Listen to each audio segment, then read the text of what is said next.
I think many gamers who like Need for Speed games ask themselves why is there an open world in the racing game. We can understand that the general idea of an open world is that it should make gaming more entertaining. An open world is a good platform for online gaming. It should make people want to spend more time in the game. Free roaming gives a feeling of a virtual life where gamers can choose how to spend their time. But if given the option to teleport, most players would always choose to use it rather than driving there. Based on the open world in the Need for Speed Unbound, I would try to explain why. Need for Speed Unbound already has a good open world, but it's surprisingly close to being great. There is actually a lot to do. Besides racing events, there are a lot of activities and collectibles spread through the map. They are provided in order to keep the gamers engaged. I even managed to finish them all and get the platinum. But, as I said in my last video, everything feels too similar, so that completing all activities and collecting all collectibles is not a very joyful or memorable experience. If you've got platinum, ask yourself how many of those do you remember. I remember just one, the long jump from the ski resort, and that is the first location that I would like to review and tell how it could be improved in order for a better overall experience of the open world.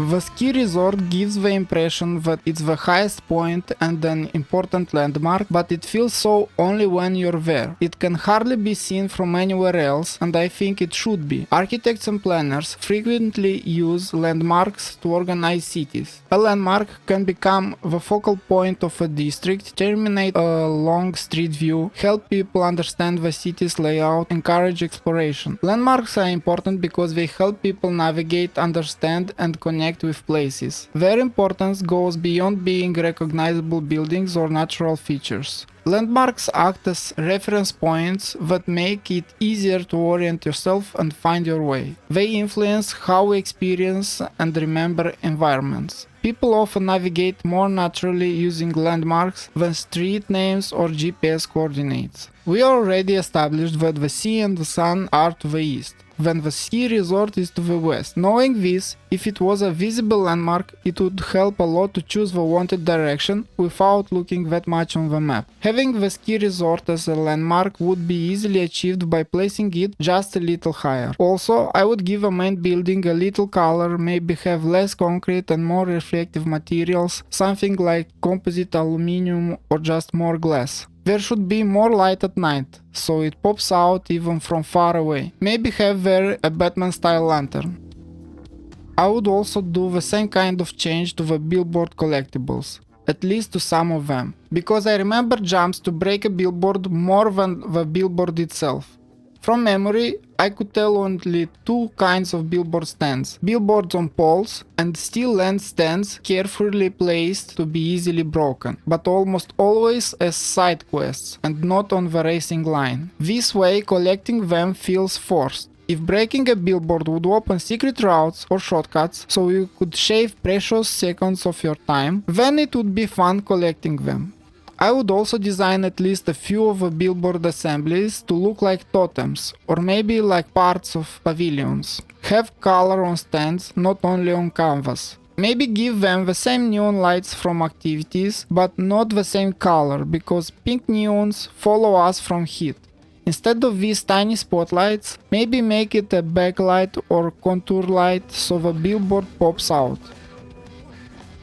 In my last video, I mentioned the gas stations. I would make them look in different regions, like from different brands. A clever design for a gas station would be to make it look like a flow-formed pavilion. My idea is to design the concept to look like a single line that goes through the entire assembly. That way, a billboard commercial could be clever integrated in the concept. I know it's kind of my guilty professional pleasure as an architect, but I believe something like this would give Lakeshore a more interesting vibe. At least I would make the stations in different regions distinctive by color. I think it would improve the experience a lot and make gamers want to spend more time exploring the sites. Exploring the open world is important, but the most important in a Need for Speed game are the races. I think a lot of us like most the speed races, because you can actually feel the speed, especially in faster cars. But I think the speed feel is achieved mostly on highways because of the concrete walls and steel barriers. However, on normal roads, the open world is the reason the speed can't be truly felt. The roads are mostly placed on flat surfaces, and the edge of asphalt isn't really felt like the edge of a road. If you want to, you can easily drive on grass and make extreme cuts. I would change the design of the road section so it would be placed higher than the surrounding. This means that from the center line, we slightly slope the road to the sides, have gravel on the side road, at least of the size of a car, then continue with sloped grass. This kind of road would make you study the racing line, rather than making your own. The focus on driving improves a lot. Leaving the road means you're losing time or having an accident. So because it feels more dangerous, the speed feel improves. Then when you get comfortable with slower speeds, you get more need for speed and try driving faster and faster until finding the limit or exceeding it and flying away. Have you noticed how many link-ups take place at construction sites? I would like to see the same sites in a new game but already as finished buildings. From an architect's point of view, a good building is one where its interior can be understood from the exterior. Rather than hiding everything behind a uniform facade, the building communicates what happens inside through its shape, proportions, windows, and overall composition. Someone approaching it can often anticipate where the main entrance is, recognize public and private spaces, or understand which rooms are larger or more important. The exterior acts as a visual guide, revealing the building's organization before a person even steps inside. This creates a stronger connection between the outside and the inside, making the building feel intuitive and easier to navigate. When a building honestly expresses its internal layout, visitors can form accurate expectations, orient themselves more easily, and experience the space with greater confidence. In this sense, good architecture is not just visually appealing, it communicates its purpose and structure through the design. Let's try the building from the Origami Drift Pro event. At first, I was thinking that it is for car parking because of the inside slopes. However, there isn't any parking inside.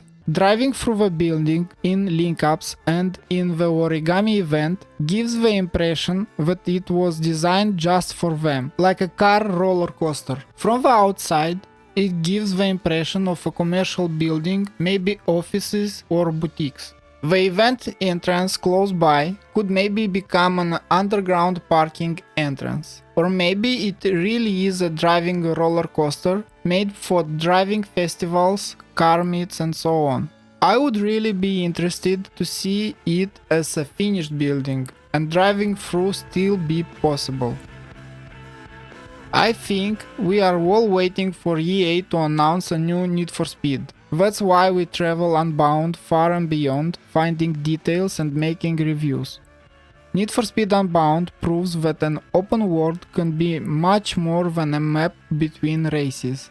With stronger landmarks, better storytelling and architecture designed to be explored instead of simply driven through, Lakeshore could become a city players actually remember.